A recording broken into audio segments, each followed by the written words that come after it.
Il est temps de regarder ensemble ce qui s'est passé en Lorraine aujourd'hui. Merci de vous informer avec nous. 3 titres pour cela. Remiremont derrière son hôpital et sa maternité avec une mobilisation, un soutien des élus et des habitants qui ne faiblit pas. La preuve en était ce matin avec près de 2000 personnes dans les rues de la cité vosgienne. Nuit fermée et une maternité en sursis. L'hôpital de Remiremont s'enfonce dans une crise, une situation qui suscite une vive inquiétude des soignants, mais aussi des habitants.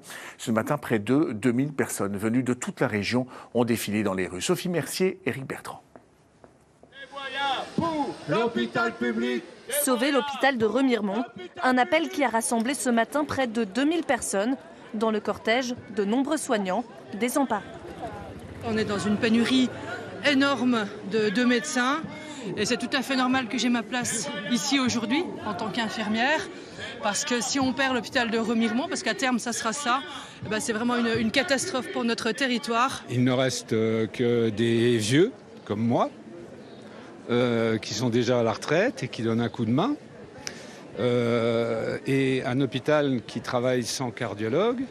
C'est plus un hôpital qui est totalement sécurisé. Ils sont émus. Cet hôpital, c'était un diamant.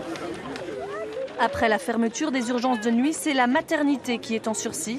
Le service de néonatalité pourrait lui aussi fermer en juin prochain. De quoi inquiéter fortement les habitants venus de toute la région. Moi, j'étais fort heureux lorsque je suis arrivé à Remiremont en 2005 de constater cet hôpital excessivement fiable, l'ouverture des urgences, la maternité, voilà. Et puis maintenant, il est menacé. Et donc, on peut parler d'un véritable scandale. Il faut montrer aussi qu'il y a des jeunes qui viennent parce qu'on est aussi concernés, c'est l'avenir. Et c'est l'avenir pour nos enfants, etc. Pour la maternité, surtout, c'est important. S'il faut aller accoucher à plus d'1 heure de route, c'est compliqué. Je suis née ici et j'aimerais que les autres puissent profiter du plaisir que j'ai eu. Nous voulons montrer que ce territoire de montagne vit, résiste et refuse le déclin qui n'a que trop duré. Un rassemblement citoyen mais aussi politique. Des Vosges à la Haute-Saône, 50 communes sont venues manifester leur soutien. Tout exige que le gouvernement tienne ses promesses. On s'adresse à la nouvelle ministre de la Santé et à son ministre délégué de bien honorer la parole de leur prédécesseur.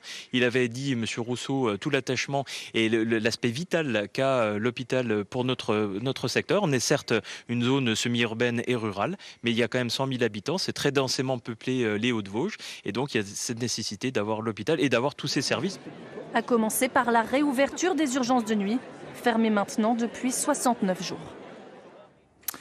Quand les écologistes de Nancy soutiennent les agriculteurs, ça donne